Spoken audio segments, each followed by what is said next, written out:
So I'm working this loan for one of my clients, and I find out that because of the association, he's going to have to go from a 80% loan to value to a 75% loan to value.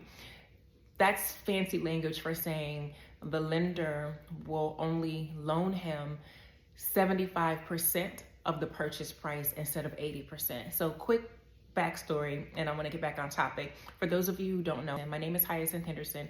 I am co-CEO at the Henderson Financial Group. It is a full-service financial planning and investment advisory firm. My father started the firm 30 years ago. I've been with the firm for 22 years. I love what I do. I'm the money lady. One of the things that I do is I originate loans for my clients. So one of my clients is buying a property, and he's an easy client. He's optimal credit, has the income, the assets, whatever. I'm like, boom, I can get this loan closed in 2 weeks. We're rocking and rolling, right? However, we get to the point where the lender needs to approve the condominium. When you go to buy a house, unless you're paying cash for the property, what you are saying to the lender is, hey, I want to buy this place and I want you to get in bed with me, right? So depending on your credit and your financial resources, you may say, I have 5% of the money, I have 10% of the money, I have 20% of the money. What you, Mr. or Mrs. Lender, what I request of you is the other 70, 80, 90%. So in this case, my buyer says, hey, I have 20%, Mr. or Mrs. Lender, I am asking for the other 80% from you.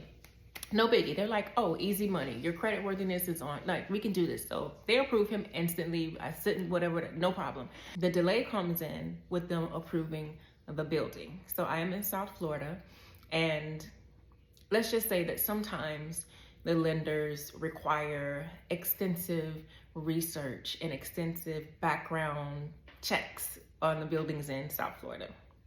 So long story short, the lender continuously goes back to the association to request documents. And it's getting to the point that we're nearing the closing date. So I'm wondering, I'm like, okay, what can I do to make this loan close? I don't want to lose the deal. And I learned that I can switch from something called full review to limited review. Full review says if we're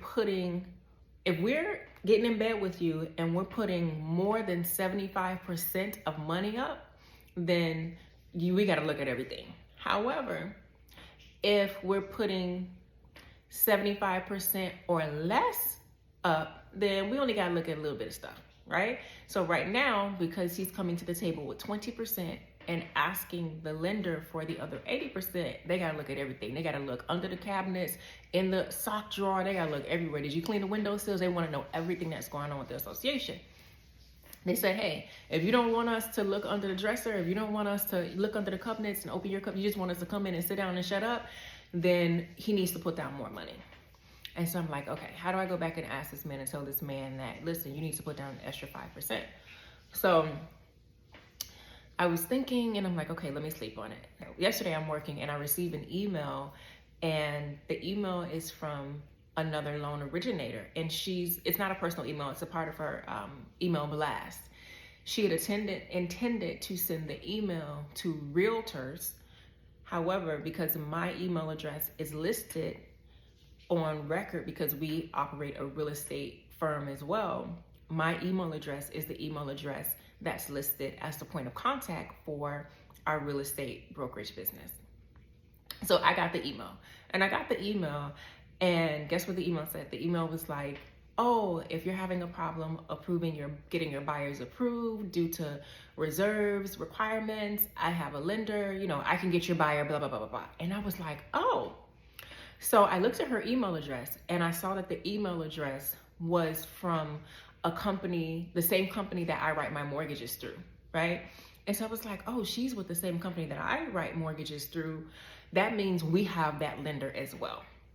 So I called up my colleague, and I'm like, look at this. So he's Googling the name of the lender that she listed in the email, and that's her company. It's not actually the lender who's going to lend the money.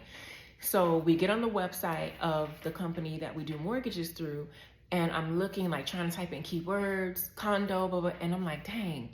So what her email has told me is that there is another option that exists, right? There's another option that exists. And for me, I want that option because I want to close this loan as quickly and as efficiently as possible in the best interest of my buyer.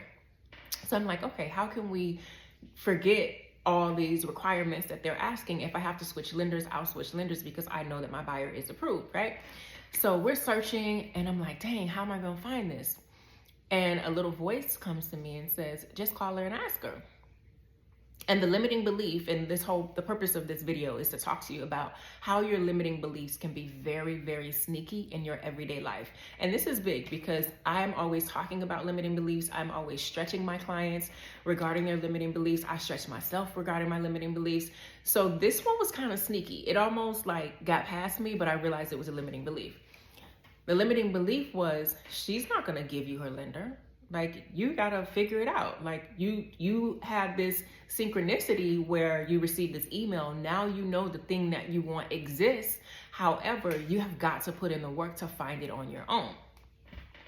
And for a split second, a little voice was like, call her. And then quickly, the safe voice in me, right? The part of me that wants to keep me safe, doesn't want to keep me small, it wants to keep me safe. And oftentimes, staying safe will keep you small. That's a video for a different day. But the part of me that wants to keep me safe was like, you can't call this lady. You're her competitor. How are you going to call her and ask her for her resource? But I remembered that 2024 is the year of the supernatural and we are going bigger and better than ever before. So I was like, what you have to lose? Call her. She ain't gonna beat you. What's she gonna do? Beat you through the phone? Like, what are you gonna do?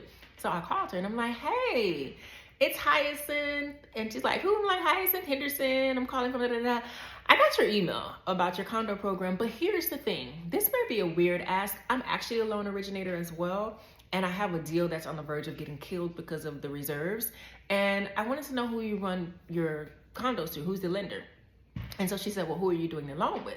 And I told her the name of the lender. And she was like, oh, here's what you do. Just do XYZ, take a small second with this company, blah, blah, blah, blah, blah. And I was like, oh, thank you. And she said, yeah, call me back if you need anything. I was like, okay, thank you. And in that moment, I was like, let it be easy. I reminded myself that something that I said to myself last week was, let it be easy. That's the mantra.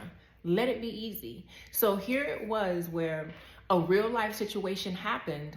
I'm processing a loan, I'm doing my work, and I could have looked at the email received as a sign from the universe, which it was, that, hey, there is an alternative available. You don't have to go back to your buyer and say, sorry, nothing we can do.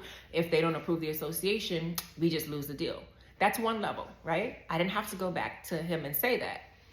The universe gave me that. That email came. It was no coincidence, no mistake that I opened that email, because I get literally hundreds of emails a day. No coincidence that I opened that email and it was presented to me. However, there are always levels to things. As I opened the email and I read it, the comfortable me said, hey, okay, start doing your research. That's what I'm used to. Okay, you gotta research. You got it. Now you gotta put in the work to get the results that you want. So I start trying to search it, and when it started getting a little challenging, I didn't give up. I listened to the voice inside of me that said, call her. Call, just ask. The limiting belief tried to come up and say, she's your competitor. She's never gonna give you that. She's gonna think you crazy. All these stories that tried to come up that weren't true, right? However, because I am intentionally working on my limiting beliefs, I was able to say, what's the worst that could happen? Let's do it. So the purpose of this video is to share with you that the job and the work of working on your limiting beliefs is a continuous work, and it can be so sneaky. Like, your limiting beliefs can be so sneaky, you don't even realize that you have limiting beliefs around something, because, you know, it's just the way it is, or the way that you think. I remember, and I was in LA last week and I was having dinner with a friend, and we were talking about me doing YouTube, which is why I'm doing a YouTube video today. And I said to her, I said, oh my gosh, I take so much to do YouTube. I got to get this. And I stopped myself. I said, oh, that's a limiting belief. I don't have to do X, Y, and Z to do a YouTube video. All I need to do is do the video. I can show up in any way that I want. All I need to do is do the video. The limiting belief is that I needed this whole laundry list of equipment and laundry list of things and people and teams to do what I needed to do.